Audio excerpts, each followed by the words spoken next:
Good morning students, this is PK sir, your chemistry sir, welcoming you to the next part of the class 12th, chapter number 5, that is chemical kinetics. Chapter number 4. This is the lecture number 5, and before this we have already discussed 4 lectures which you can see, which you can watch in the I button. ठीक है, चलिए तो आज हम start कर रहे हैं integrated rate equation. Before this integrated rate equation, we have discussed differential rate equation. We have discussed differential rate equation. Now question ये है कि why do we need integrated rate equation? जब हमारे पास differential rate equation है तो हमें इसकी ज़रूरत क्यों पड़ती है? ठीक है, चलिए देखिए, हम लोगों ने अब तक जो डिस्कस किया है उसमें आपका रेट इक्वेशन या रेट लॉ या रेट एक्सप्रेशन डिस्कस किया है. इसके अलावा हमने ऑर्डर ऑफ रिएक्शन डिस्कस किया है. Before that molecularity also we have discuss so far. ठीक है, अब देखिए ये जो डिफरेंशियल रेट इक्वेशन होता है, डिफरेंशियल रेट इक्वेशन, उसकी साथ में प्रॉब्लम क्या है कि उसको कैलकुलेट करने के लिए हम लोग जो हमारा प्लॉट होता है उस प्लॉट के अंदर एक टेंजेंट बनाते हैं और हर बार फिर हम उसको इंस्टेंटेनियस रेट कैलकुलेट करने के लिए यूज़ करते हैं. ठीक है, तो ये थोड़ा सा कन्वीनियंट नहीं होता है. ठीक है, तो अब इसके लिए हम ऑप्शन क्या है इसके लिए कि इसको बचने के लिए, इससे इस प्रॉब्लम को सोल्व करने के लिए जो डिफरेंशियल रेट इक्वेशन होता है उसको हम लोग क्या कर देते हैं, इंटीग्रेशन कर देते हैं. ठीक है, और फिर उससे हमें क्या फ़ायदा होता है, कॉन्सेंट्रेशन, टाइम और रेट कांस्टेंट, इन तीनों का रिलेशन हमें मिल जाता है. ठीक है, तो देखिए हमारे सिलेबस के अंदर ये जो इंटीग्रेटेड रेट इक्वेशन होता है ये 2 रिएक्शंस के लिए हमारे सिलेबस में गिवन है. फर्स्ट वाला जो है वो है ज़ीरो ऑर्डर रिएक्शन और सेकंड है फर्स्ट ऑर्डर रिएक्शन. तो फर्स्ट ऑर्डर रिएक्शन की बात हम बाद में करेंगे. फिलहाल ज़ीरो ऑर्डर रिएक्शन का मीनिंग क्या होता है कि एक ऐसा रिएक्शन जिसमें ऑर्डर ऑफ रिएक्शन जो होता है वो रेट जो रिएक्टेंट्स होते हैं उनके कॉन्सेंट्रेशन पर डिपेंड नहीं करता है. देखिए अब यहाँ पर 2 चीज़ें आती है. जैसे इसका एक तो डेरिवेशन है, इसका जो एक डेरिवेशन है वो इम्पोर्टेंट होता है, और इसके अलावा जो फाइनल इसका हम कैलकुलेशन करके डिराइव करके जो एक्सप्रेशन निकालते हैं वो एक इम्पोर्टेंट है. अब देखिए आजकल सीबीएसई जो है वो डिराइव करने वाले क्वेश्चंस नहीं पूछती है. ठीक है, CBSE has become more clever than the students, तो इसलिए आजकल इस टाइप के क्वेश्चंस नहीं आते हैं. डायरेक्ट क्वेश्चंस कभी भी सीबीएसई नहीं पूछती है. ठीक है, तो फिर क्या सॉल्यूशन है? सॉल्यूशन यही है कि हमारा जो न्यूमेरिकल्स का पोर्शन है उसमें क्वेश्चंस पूछा जा सकता है इस फॉर्मूले से, इससे जो भी हम डिस्कस करेंगे इससे. ठीक है, तो हम भी उसी बेसिस पे ट्राई करेंगे. लेकिन प्रॉब्लम कहाँ आता है कि मान लीजिए आपने फार्मूला को लर्न किया, फार्मूले को आपने रट लिया, लेकिन एग्ज़ाम में अगर आपको याद नहीं आया तो फिर आपको प्रॉब्लम हो सकती है. तो इसलिए आपको एटलीस्ट एक मेथड भी पता होना चाहिए कि how to reach at particular derivation, how to reach at particular expression actually. ठीक है, तो इसलिए हम भी वही मेथड अपनाते हैं, वही कोशिश करते हैं. चलिए एक कंसिडर करते हैं एक जनरल रिएक्शन में रिएक्टेंट है और वो प्रोडक्ट देता है. कोई एक जनरल रिएक्शन है और उसके अंदर रिएक्टेंट जो है वो प्रोडक्ट में कन्वर्ट होता है. इस रिएक्शन के लिए अगर आप माइनस रेट लिखते हैं तो वो कितना आता है, dr/dt. ये क्या है, रेट है. कौन सी वाली, differential rate equation, differential rate है ये. और इसको जब आप कैलकुलेट करते हैं तो ये कितना आता है, r0. क्यों? क्योंकि हम इसको ज़ीरो ऑर्डर का रिएक्शन मानते हुए चल रहे हैं. ठीक है, और जब भी किसी ज़ीरो ऑर्डर रिएक्शन में जब भी किसी की पावर 0 होती है तो उसका मीनिंग क्या होता है, 1 होता है. अगर किसी भी फिज़िकल क्वांटिटी का पावर 0 होता है तो उसका मीनिंग क्या होता है, 1 होता है. ठीक है, तो यानी कि ये जो रेट है वो कितना हो गया आपका, k × 1 का कोई मतलब मीनिंग नहीं है. ये है आपका dr/dt. यहाँ तक तो ठीक है. अब देखिए ये जो dr है इसको हम ऐसे भी लिख सकते हैं, dr इज इक्वल टू, ये जो माइनस साइन है इसको इधर भेज देते हैं माइनस के, और ये जो dt है इसको उधर भेज देते हैं dt। अब देखिए इनका क्या करना है, अपने को इंटीग्रेशन करना है। इंटीग्रेशन करना आना चाहिए आप लोगों को, एटलीस्ट बेसिक इंट्रोडक्शन। एक्चुअली जो बायो के स्टूडेंट्स होते हैं, मैथ्स वाले स्टूडेंट्स के लिए तो बहुत इजी काम होता है। इंटीग्रेशन, डिफरेंशिएशन, ये सब बहुत बोलते हैं ना कि बाएं हाथ का खेल होता है। लेकिन जो बायो के स्टूडेंट्स होते हैं बेचारे, उनके पास प्रॉब्लम आती है कि क्या इंटीग्रेशन है, क्या डिफरेंशिएशन है। तो कुछ नहीं, सिंपल सा है कि dr जो है इसका जब आप इंटीग्रेशन करते हैं, इंटीग्रेशन कैसे करते हैं, on taking integration both sides, दोनों साइड्स में करना है। ठीक है, इंटीग्रेशन के लिए हम ऐसा वाला सिंबल यूज़ करते हैं, माइनस का कोई इंटीग्रेशन नहीं होता है। ठीक है, के डी टी, ये इंटीग्रेशन का ऐसा सिंबल होता है। ठीक है, आप लोगों को पता होगा, मैथ्स वालों को तो कम से कम।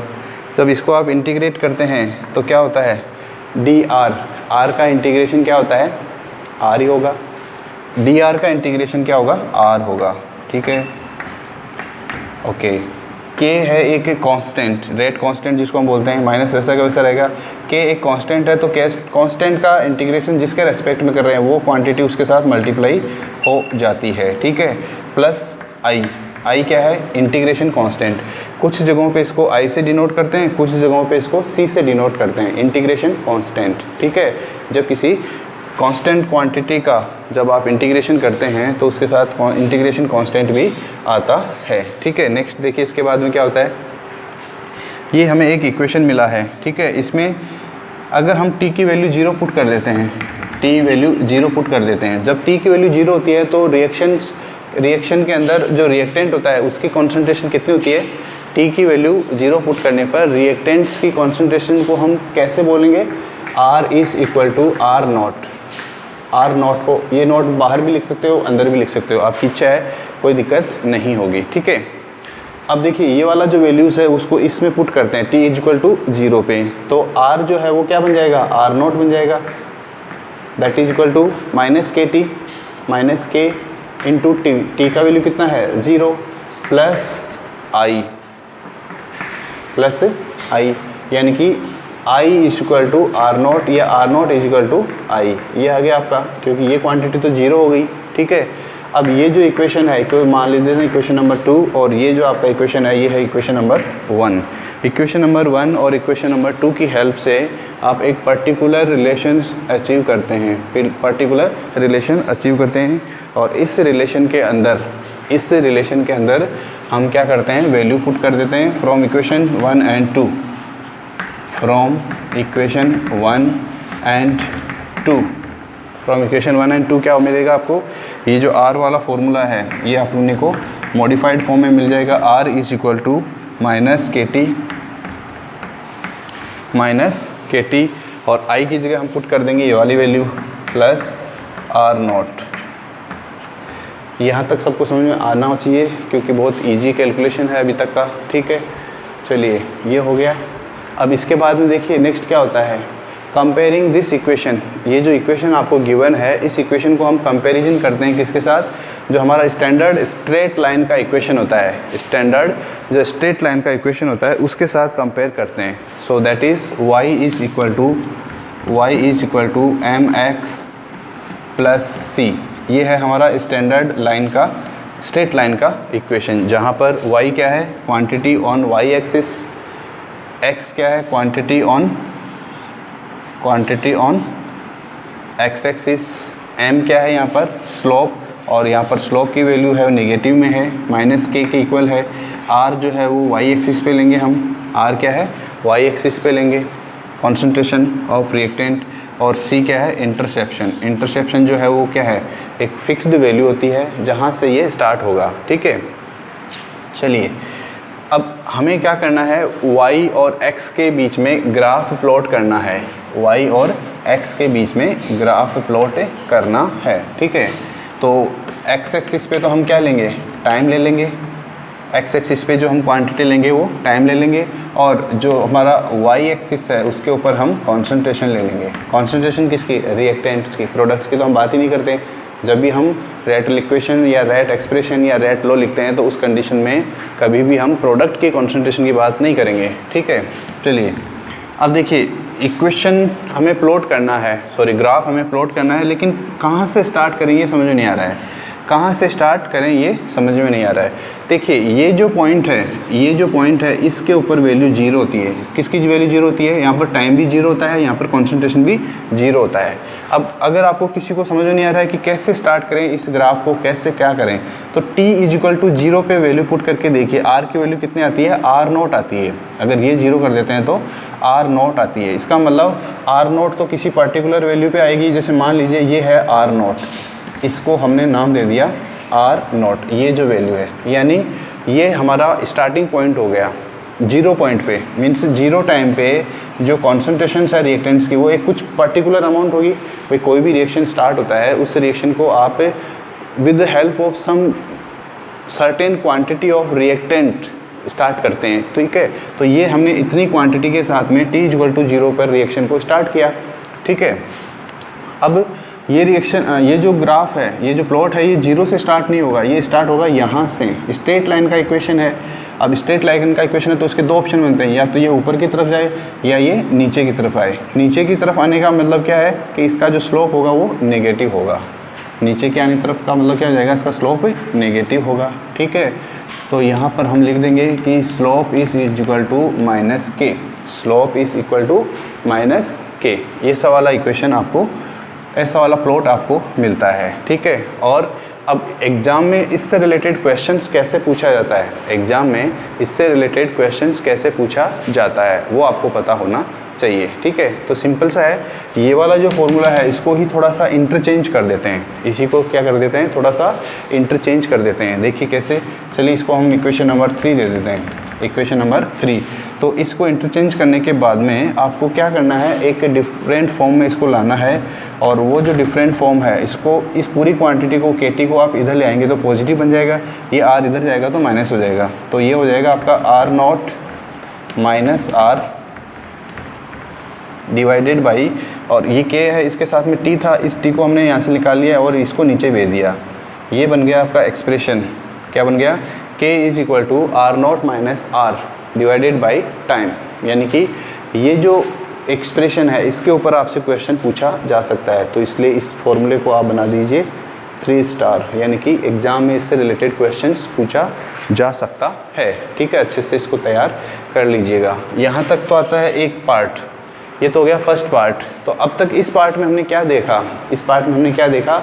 सिंपल सा एक डेरिवेशन देखा है। कहाँ तक पहुँचने के लिए? इस फॉर्मूले तक पहुँचने के लिए। ये first order reaction, 0 order reaction के लिए रेट कांस्टेंट कैलकुलेट करने का एक्सप्रेशन है। कब? जब आपको डिफरेंट टाइम्स के लिए कॉन्सेंट्रेशन की वैल्यू गिवन हो। डिफरेंट टाइम का मीनिंग क्या है यहाँ पर? डिफरेंट टाइम का मीनिंग यहाँ पर ये है कि जैसे R0 तो इनिशियल कॉन्सेंट्रेशन होगी, और ये जो कॉन्सेंट्रेशन है ये किसी पर्टिकुलर टाइम के बाद में दी हुई है, ठीक है। तो ऐसा क्वेश्चन अगर गिवन हो तो उस कंडीशन में आपको ये वाला एक्सप्रेशन यूज़ करना है। अभी हम इसका न्यूमेरिकल एप्लीकेशन भी देखेंगे, ठीक है। चलिए अब आपको इसके अलावा और क्या याद रखना है? कुछ एग्जाम्पल्स भी याद रखने हैं। एग्जाम्पल्स इन द सेंस कि 0 ऑर्डर रिएक्शंस के एग्जाम्पल्स आपको एटलीस्ट एक एग्जाम्पल तो पता ही होना चाहिए। तो जनरली ऐसी रिएक्शंस नेचर में बहुत कम होती है, जनरली ऐसी रिएक्शंस नेचर में बहुत कम होती है जिनमें जो रेट कांस्टेंट होता है या जो रेट का जो रेट इक्वेशन होती है वो 0 ऑर्डर पे डिपेंड करे। 0 ऑर्डर का मतलब कॉन्सेंट्रेशन पे डिपेंड ही नहीं करे, ठीक है। तो इसमें आपको एक एग्जांपल याद रखना है, अमोनिया का डीकम्पोजिशन ऑफ अमोनिया। अमोनिया को जब आप डीकम्पोज करते हैं तो nitrogen gas plus hydrogen gas बनता है, nitrogen gas plus hydrogen gas बनता है, ठीक है। और इक्वेशन को आप बैलेंस करेंगे तो यहाँ पर थ्राइस आ जाएगा, ठीक है। एक तो ये एग्जांपल है किसका? 0 ऑर्डर रिएक्शन का। हमेशा याद रखना कि इस कंडीशन में जो रिएक्टेंट है वो क्या है? अमोनिया है। और इस केस में अमोनिया के ऊपर जो रेट है वो डिपेंड नहीं करती है। क्यों नहीं करती है ये भी आपको पता होना चाहिए कि क्योंकि ये जो रिएक्शंस होती है ये किसी मेटल सरफेस पे होती है, और मेटल सरफेस पे क्या होता है, मेटल की जो सरफेस होती है उसके ऊपर जो गैस होती है उसका एडजॉर्प्शन होता है, गैस का क्या होता है, adsorption. And after that complete adsorption, जब उस मेटल सरफेस के सभी हॉल्स फिल हो जाते हैं तो उसके बाद में फिर क्या होता है, गैस की कॉन्सेंट्रेशन को इंक्रीज करो या डिक्रीज़ करो उससे कोई इफेक्ट नहीं होता है, ठीक है। यानी रेट जो है वो फिक्स हो जाती है, इसलिए इसको हम बोलते हैं zero order reaction. Next equation, एक और एग्जांपल इसको आपको याद रखना है, वो है HI का डीकम्पोजिशन, HI हाइड्रोजन आयोडाइड का डीकम्पोजिशन। ये हो गया example number 1। Next example number 2, HI hydrogen iodide, इसका डीकम्पोजिशन होगा तो ये हाइड्रोजन प्लस आयोडीन बनाएगा, हाइड्रोजन भी गैस, आयोडीन भी गैस और HI भी गैस, ठीक है। इक्वेशन को बैलेंस कर दीजिए। ये जो रिएक्शन होती है ये गोल्ड की सरफेस पे होती है मोस्टली। एक चीज़ याद रखना, मोस्टली जितनी भी रिएक्शंस जो है वो किसी मेटलिक कैटलिस्ट की प्रेजेंस में होती है, उनमें ऐसा ही एप्लीकेबल होता है, यानी कि वो जीरो ऑर्डर की रिएक्शंस होती है। मान लीजिए आपको अगर एग्ज़ाम के अंदर कोई एक ऐसा एग्जाम्पल दे दें जो आपने कभी लर्न ही नहीं किया, आपने कभी पढ़ा ही नहीं है, और लेकिन उसमें एक हिंट गिवन है क्या कि यहाँ पर मेटलिक सरफेस या कोई मेटल का नाम लिखा हुआ है एरो के ऊपर, ठीक है, तो उससे आपको एक आइडिया मिल जाएगा कि yes this is an example of zero order reaction, zero order reaction. तो ये भी आपको याद रखना है, ठीक है। अब एग्ज़ाम में यहाँ से किस टाइप के क्वेश्चंस पूछे गए हैं, पूछे जाते हैं, पूछे जा सकते हैं। पहला क्वेश्चन जो आपसे पूछा जाएगा वो ये होगा, इस ग्राफ के ऊपर, इस प्लॉटिंग के ऊपर बेस्ड है, इस प्लॉटिंग के ऊपर बेस्ड है। आपको डायरेक्ट भी क्वेश्चन दे सकता है कि फॉर जीरो ऑर्डर रिएक्शन के लिए the initial concentration of reactant और टाइम के वर्सेस टाइम में किस टाइप का ग्राफ होगा। स्ट्रेट लाइन होगा originating from zero, straight line equation originating from a particular concentration downward, straight line equation originating from a particular concentration with positive slope। ऐसा 3-4 type के आपको graph दे देगा और आपको ये कैलकुलेट करने के लिए बोलेगा, पहला क्वेश्चन। दूसरा क्वेश्चन है इस फॉर्मूले के ऊपर बेस्ड, जो हमने बताया भी आपको क्या कि यहाँ पर K = R0 - R/T, ये एक्सप्रेशन जो है इसकी हेल्प से भी कुछ न्यूमेरिकल क्वेश्चंस आपसे पूछ सकता है, ठीक है। और तीसरा क्वेश्चन है एग्जाम्पल्स का, एग्जाम्पल कोई भी आपको दे सकता है। एटलीस्ट ये 2 एग्जाम्पल जो आपके सिलेबस में है, आपकी बुक के अंदर मेंशन्ड है, that's why you need to prepare them by heart, ठीक है, जीरो ऑर्डर रिएक्शन के लिए। चलिए इसके बाद में हम बात करते हैं first order reaction, that is FOR, for. Yes, next first order reaction. First order reaction का मीनिंग क्या होगा? फर्स्ट ऑर्डर रिएक्शन का मीनिंग ये होता है कि उस रिएक्शन का जो रेट होता है, the rate of that particular reaction is dependent on one power, single power, unity power of concentration of reactant, ठीक है। फिर से वही same method we should apply here. एक generalised equation, rate reaction gives product, reactant gives product, और इसके लिए अगर आप रेट की इक्वेशन लिखते हैं तो रेट का इक्वेशन क्या हो जाएगा, dR/dt, dR/dt is equal to K and R। अब यहाँ पर R की कॉन्सेंट्रेशन जो पहले हमने 0 लिखी थी, अब उसकी जगह 1 आ जाएगा, यहाँ पर क्या आ जाएगा, 1 आ जाएगा, ठीक है। इसको हम ऐसे भी लिख सकते हैं, dR इज़ इक्वल टू, ध्यान से सुनिएगा, dR is equal to KdT, dR is equal to KR/dt, और ये कॉन्सेंट्रेशन जो है वो अपन में आ जाएगा यहाँ पर R, ठीक है। यहाँ तक समझ में आया सबको कि dR/R और इज इक्वल टू, यहाँ पर माइनस भी आएगा, ये माइनस क्यों आएगा, ये माइनस इधर वाला इधर चला गया, ठीक है। अब देखिए इसका हमें क्या करना है, इंटीग्रेशन करना है, इंटीग्रेशन करना है। और जो मैथ्स के स्टूडेंट्स हैं उनके लिए तो इजी होता है, लेकिन फिर बायो वाला स्टूडेंट्स के लिए प्रॉब्लम है कि ये जो 1/R है, इसके अंदर देखिए 1/R दिख रहा होगा, 1/R या 1/x या 1/ कोई भी क्वांटिटी होती है 1/x से, तो जब आप इसका इंटीग्रेशन करते हैं तो उसका जो वैल्यू है वो किस में चला जाता है, ln x में बन जाता है। वो किस में बन जाता है, ln x में बन जाता है, नेचुरल लॉग उसका बन जाता है, ठीक है। इन द सेम वे यहाँ पर भी क्या होगा, अच्छा 1/x का जो है डिफरेंस इंटीग्रेशन अपन x के रेस्पेक्ट में कर रहे हैं, ऐसे इन द सेम वे 1/R का हम इंटीग्रेशन कर रहे हैं, ठीक है। तो 1/R का इंटीग्रेशन क्या हो जाएगा, ln r, क्या बन जाएगा, ln r। That is equal to, अब यहाँ पर तो सेम वही कहानी है कि कांस्टेंट है, कांस्टेंट का आप इंटीग्रेशन करेंगे, कांस्टेंट का इंटीग्रेशन करेंगे, ठीक है। कांस्टेंट का जब इंटीग्रेशन करेंगे तो जिस वैल्यू के रेस्पेक्ट में इसका इंटीग्रेशन कर रहे हैं उसी से मल्टीप्लाई हो जाएगा, ठीक है। तो यहाँ पर हो गया के टी प्लस आई क्या है, इंटीग्रेशन कांस्टेंट, ठीक है। अब इसी इक्वेशन के अंदर हम क्या करते हैं, t इज इक्वल टू 0 पर कॉन्सेंट्रेशन के कैलकुलेट करते हैं। t इज इक्वल टू 0 पर जो कॉन्सेंट्रेशन होगी उसको हम क्या बोलेंगे, t इज इक्वल टू 0 का मतलब क्या है, रिएक्टेंट की कॉन्सेंट्रेशन इन द स्टार्टिंग। तो उस कंडीशन में r की वैल्यू जो है किसके इक्वल होती है, r0 के इक्वल होती है, r की वैल्यू r0 के इक्वल होती है, ठीक है। तो ये जो वैल्यूज़ है उनको इस इक्वेशन में पुट कर दीजिए। ये है हमारा इक्वेशन नंबर 1, ये है हमारा equation number 2। From equation 1 and 2, from equation 1 and 2 दोनों इक्वेशंस को मर्ज कर दीजिए, ठीक है। t की वैल्यू इसमें 0 पुट करनी है और r की जगह r0 पुट करना है। तो ये बन जाएगा आपका ln r0 is equal to 0 plus I, ठीक है। ये है आपका मान लीजिए इक्वेशन नंबर 3, इक्वेशन नंबर 3। अब इक्वेशन 3 के अंदर जो वैल्यू है क्या, ln r0 की वैल्यू, उसको या i की वैल्यू जो है ln r0 उसको हम पुट कर देते हैं इक्वेशन 1 में, ठीक है। तो देखिए क्या होता है, फ्रॉम इक्वेशन 1 एंड 4, इक्वेशन 1 और 4 से हमें क्या मिलता है, i की वैल्यू जो है वो इक्वेशन 1 में पुट कर देंगे हम। तो ये बन जाएगा आपका ln r is equal to, ln r is equal to minus K T इस इक्वेशन में, ठीक है। इक्वेशन नंबर अच्छा 3 है, सॉरी यहाँ पे इक्वेशन नंबर 4 नहीं है, 3 है। इक्वेशन नंबर 1 एंड 3 की हेल्प से, ठीक है। i की वैल्यू क्या लिख देंगे हम, plus ln r0, ln r0। ये इक्वेशन आ गया आपका, equation ln r is equal to minus K T plus ln r0, ठीक है। इक्वेशन नंबर 4, इस इक्वेशन की अगर आप स्टैंडर्ड जो स्ट्रेट लाइन का इक्वेशन होता है उसके साथ कंपैरिजन करते हैं तो ये y और ये mx और ये है आपका c, ठीक है। कंपैरिजन करते हैं तो y की वैल्यू ये है, स्लोप की वैल्यू ये है, t की वैल्यू x है और c की वैल्यू ये है, ठीक है। तो ये भी आपको पता होना चाहिए, ठीक है।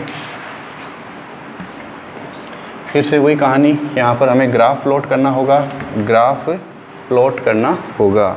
और ये जो ग्राफ है वो x एक्सिस और y एक्सिस पे दोनों पे जो क्वांटिटीज़ है उनको डिफाइन करते हुए बनाना है। तो t पे हम पहले की तरह टाइम लेंगे, x एक्सिस पे टाइम लेंगे और y एक्सिस पे कॉन्सेंट्रेशन, ठीक है। व्हेन दिस कॉन्सेंट्रेशन, अब देखिए इसके अंदर t इज इक्वल टू 0 पर क्या होता है, इस इक्वेशन में t इज इक्वल टू 0 पर क्या होगा, ln r की वैल्यू कितनी होगी, ln r0। इसका मीनिंग क्या हो गया, इक्वेशन जो है वो 0 से स्टार्ट नहीं होगा, यानी सॉरी जो प्लॉट है वो हमारा 0 से स्टार्ट नहीं होगा, ये किसी पर्टिकुलर कॉन्सेंट्रेशन से स्टार्ट होगा।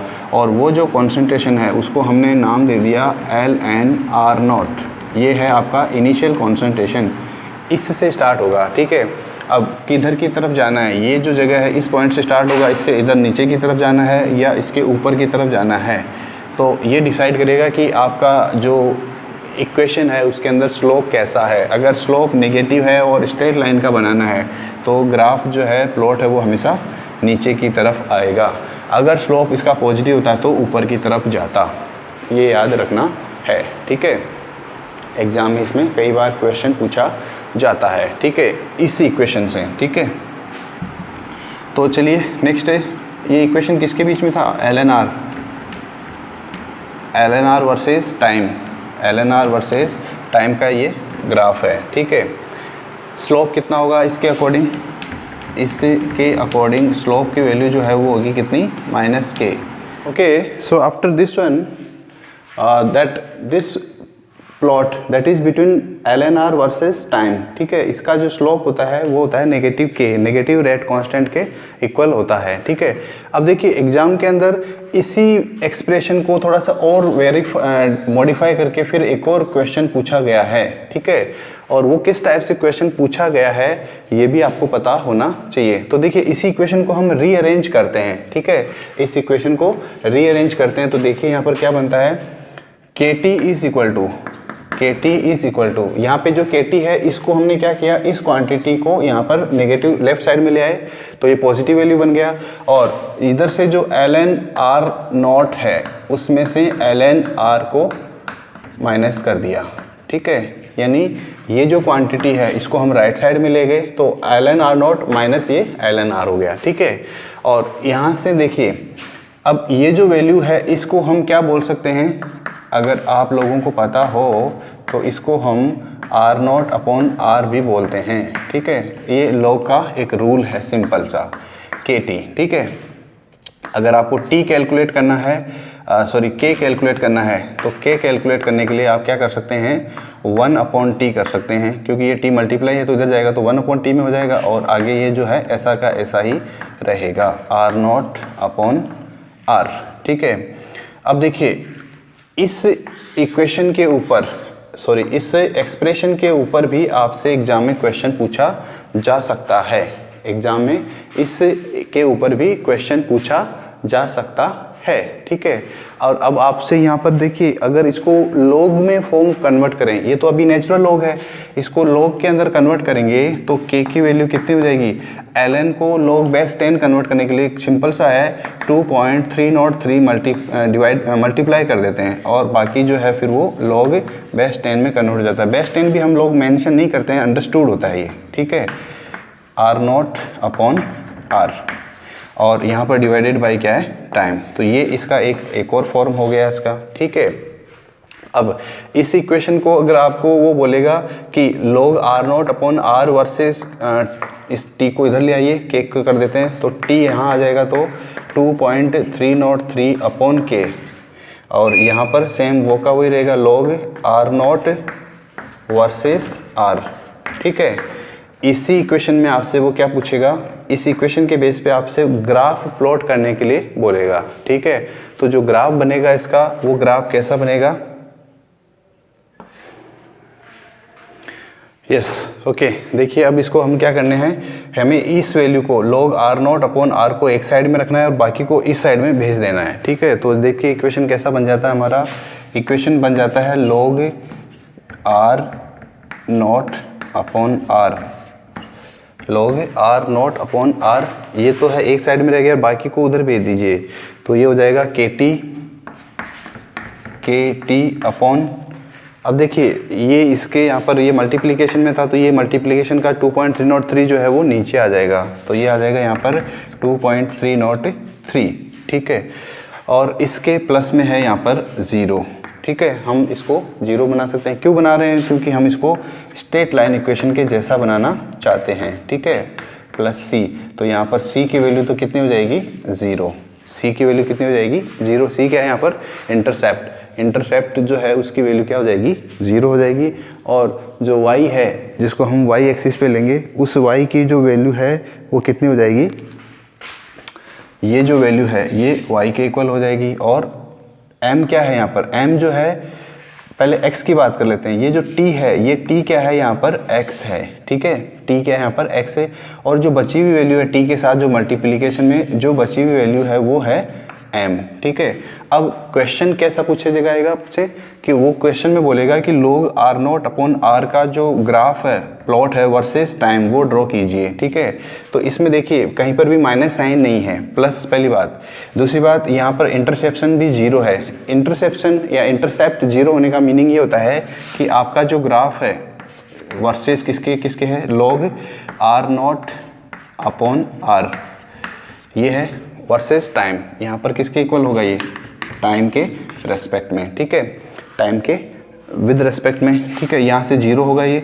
अब अगर इस ग्राफ की अगर बात करें यहाँ पे, तो यहाँ पर इंटरसेप्ट 0 है। When intercept is 0 and slope is positive, then straight line का इक्वेशन जो होता है वो यहाँ से स्ट्रेट इक्वेशन बनता है, जो 0 से पास करता है, जो 0 से पास करता है। और फर्स्ट ऑर्डर रिएक्शन के लिए जो यहाँ पर स्लोप आता है, इसका जो स्लोप होता है वो स्लोप कितना होता है, slope is equal to k upon 2.303, ये आपको याद रखना है, ठीक है।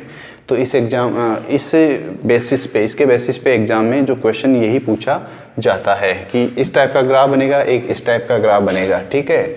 यहाँ पर देखिए वो चाहें तो आपको ln r, ये लॉ की फॉर्म में है, ये लॉ की फॉर्म में है, और यहाँ पर टाइम है, इसको वो ln की फॉर्म में भी आपसे प्लॉटिंग या जो ग्राफ है वो पूछ सकता है। तो कुछ ज़्यादा फर्क नहीं आएगा। जब आप यहाँ ln की फॉर्म में बात करेंगे ना, तो उस कंडीशन में यहाँ ln लिख देंगे, और यहाँ पर ये जो 2.303 है ये हट जाएगा यहाँ पे, ठीक है। क्यों? क्योंकि ln और नेचुरल लॉग में यही तो रिलेशन है कि 2.303 से उसको सिंपली हम मल्टीप्लाई कर देते हैं, ठीक है। तो इसकी हेल्प से आपको वो ग्राफ जो है वो प्लॉट करने के लिए बोल सकता है, ठीक है। तो ये आपको इम्पोर्टेंट है, ये आपको याद रखना है। चलिए नेक्स्ट देखिए, और इसमें क्या वेरिएशन कर सकता है, और क्या वेरिएशन कर सकता है। ये वाला जो इक्वेशन है इसको मैं रीअरेंज कर रहा हूँ थोड़ा सा, ठीक है। इक्वेशन को रीअरेंज कैसे करते हैं, देखिए ln r is equal to minus KT plus ln r naught, ये इक्वेशन है। अब मैं क्या कर रहा हूँ, इसमें इस KT को उठा के इधर की तरफ ले आता हूँ, ठीक है। और ये बन जाएगा आपका T is equal to 1/k, ये ln r इधर चला जाएगा, तो ln r और ये है नॉट अपॉन r, ठीक है। ये बन गया आपका एक और एक्सप्रेशन। हालांकि ये हम जानते हैं इजीली, इसको हम कन्वर्ट भी करना जानते हैं, कैसे कन्वर्ट करते हैं, ठीक है। अब देखिए, अगर हमें 2 टाइम्स के लिए, अगर 2 डिफरेंट टाइम्स के लिए अगर आपसे वो बात करे, अगर 2 डिफरेंट टाइम्स के लिए अगर आपसे वो बात करे, तो उस कंडीशन में हमें कैसे इसको कैलकुलेट करना होता है कि T1 और T2 दो अगर डिफरेंट टाइम्स के लिए कंपैरिजन करने के लिए बोले, तो उसके लिए कैसा एक्सप्रेशन आएगा, उसके लिए कैसा एक्सप्रेशन आएगा, ठीक है। तो देखिए कैसे आएगा, T1 टाइम के लिए at T is equal to T1 as at T is equal to T1, ठीक है। कितना आएगा देखिए इसमें, यहाँ पे ये आ जाएगा आपका, इसकी जगह तो T1 पुट कर देंगे इस इक्वेशन में, तो T1 is equal to 1/k। 1/k में कोई चेंज नहीं आएगा, 1/k में कोई चेंज नहीं आएगा। क्यों नहीं आएगा? क्योंकि 1/k जो होता है, 1/k क्या है, कांस्टेंट है, log ln। अब r नोट क्या है, r नोट तो कांस्टेंट है, इनिशियल कॉन्सेंट्रेशन, और ये हो जाएगा आपका r1, ठीक है। ये हो गया T1 के लिए। In the same way at T is equal to T2 time पर क्या हो जाएगा, T2 is equal to 1/k ln r naught upon R2 आप बाहर भी लिख सकते हो, 2 को अंदर भी लिख सकते हो, आपकी इच्छा है, ठीक है। अब ये आपके पास 2 इक्वेशन हो गया, equation number 1 and equation number 2। फिर से equation number 1 and equation number 2, ठीक है। इन दोनों की हेल्प से अगर आपको k की वैल्यू कैलकुलेट करनी हो, इन दोनों की हेल्प से, यानी इक्वेशन 1 और इक्वेशन 2 की हेल्प से 2 डिफरेंट टाइम के लिए अगर आपको k की वैल्यू कैलकुलेट करनी हो, तो उसके लिए जो आपका एक्सप्रेशन आता है, उसके लिए जो एक्सप्रेशन आता है वो कैसा होता है, k इज इक्वल टू देखिए इक्वेशन 1 में से इक्वेशन 2 को घटा दीजिए या इक्वेशन 2 में से 1 को घटा दीजिए, आंसर वही आएगा आपका। इक्वेशन 1 और इक्वेशन 2 में से कोई भी आप माइनस कर सकते हैं, तो 1/t। अब देखिए k की वैल्यू जो है उसके लिए 1/t2 माइनस 1/t1, और ln में क्या आ जाएगा, ऊपर 1 कॉन्सेंट्रेशन और नीचे सेकेंड कॉन्सेंट्रेशन। R1 क्या है, concentration eight T1 time, R2 क्या है, कॉन्सेंट्रेशन एट R2 क्या है, कॉन्सेंट्रेशन एट T2 टाइम, ठीक है। ये आपका एक और एक्सप्रेशन बन गया। इस एक्सप्रेशन की हेल्प से दो डिफरेंट टाइम इंटरवल्स के लिए वो आपसे कंपैरिजन करवाएगा। ठीक है, अब ये तो है ln की फॉर्म में, फिर से कोई प्रॉब्लम, अगर चाहें तो वो उसको log की फॉर्म में भी चेंज करवा सकता है। तो जब log की फॉर्म में आपको चेंज कराने के लिए बोलेगा, log की फॉर्म में जब इसको चेंज कराने के लिए बोलेगा, तो उस कंडीशन में आपको ये जो ln है इसकी जगह तो log लिखना है, और ये जो 1 है इसको 2.303 से मल्टीप्लाई कर देना है। ठीक है, तो फिर ये log की फॉर्म में आंसर आ जाएगा। ठीक है, एक और क्वेश्चन जो एक्सपोनेंशियल की फॉर्म में पूछा जा सकता है। किसकी फॉर्म में? एक्सपोनेंशियल की फॉर्म में पूछा जा सकता है। कैसे पूछता है देखिए, आपका इक्वेशन, कौन सा वाला इक्वेशन यूज़ करेंगे हम? कोई भी इक्वेशन ले लीजिए अपना, इक्वेशन नंबर, चलिए मैं लिख ही देता हूँ इक्वेशन जो है जिसको ये यूज़ करने वाला है, ln r0 upon r is equal to ln r0 upon r is equal to, ये वाला जो इक्वेशन है, r0 इधर है तो इसको इधर लाइए, इसको इधर ले आइए, kt, इसी को मैंने रीअरेंज किया है। हमारा ये बेसिक रिएक्शन है, इसी बेसिक रिएक्शन को हमें क्या करना है? रीअरेंज करना है। ठीक है, अब जब इसको आप रीअरेंज करते हैं उसके बाद में फिर बोलता है कि इसको हमें एक्सपोनेंशियल की फॉर्म में लेना है। तो इन एक्सपोनेंशियल की फॉर्म में लेने के लिए क्या करते हैं हम? इसका हम क्या करेंगे? एंटीलॉग लेंगे। एंटीलॉग लेने के लिए क्या करते हैं? अगर पहले से लॉग है तो उसका तो लॉग हट जाता है, तो ये तो आपका बच जाएगा r, इसका जो वैल्यू है ये r0 इधर नहीं है, ये इधर है। ठीक है, ध्यान से देखिएगा, ln r ऊपर r है तो इसको अपने इधर लिया, माइनस में आ गया, ये इधर माइनस में बच गया। ठीक है, ओके, ठीक है, माइनस था यहाँ पे। चलिए अब देखिए r अपॉन r0 बच गए यहाँ पे, तो क्यों? क्योंकि इसका हमने नेचुरल लॉग जो है उसका एंटी लॉग लिया, लेकिन जब किसी दूसरी क्वांटिटी का अगर आप नेचुरल लॉग लेते हैं तो एक्सपोनेंशियल की फॉर्म में चला जाता है, वो एक्सपोनेंशियल की फॉर्म में चला जाता है। ठीक है, इसी को इक्वेशन को आप दोबारा से रीअरेंज करते हैं तो ये बन जाता है r is equal to r0, ये जो r0 है नीचे वाला, इसको इसके मल्टीप्लाई कर देते हैं दूसरी साइड में, e to the power minus kt, ये है एक एक्सप्रेशन, ये है एक एक्सप्रेशन। क्या है? r is equal to r0 e to the power minus kt। ठीक है, इस इक्वेशन में भी वो क्या करता है?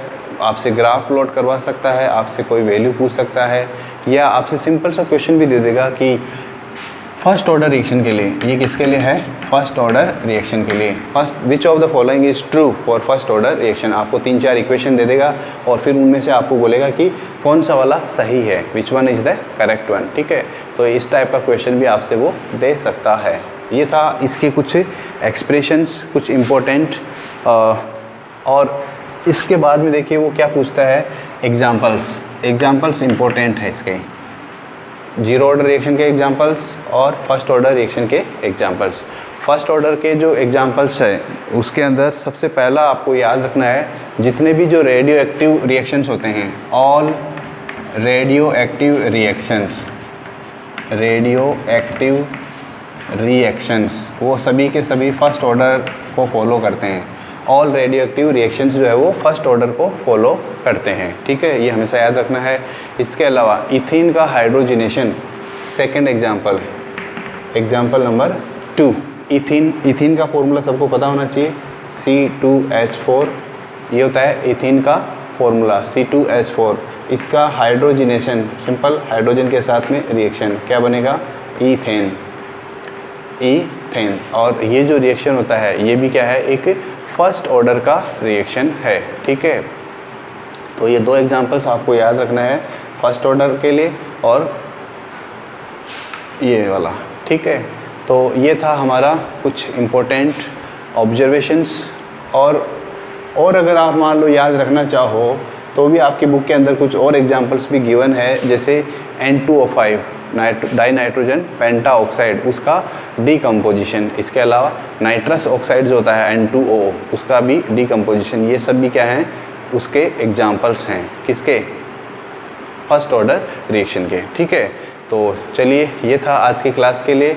इसके बाद की जो बातें हैं हम नेक्स्ट क्लास में करेंगे, नेक्स्ट वीडियो में करेंगे। सो this is the end of the class for today.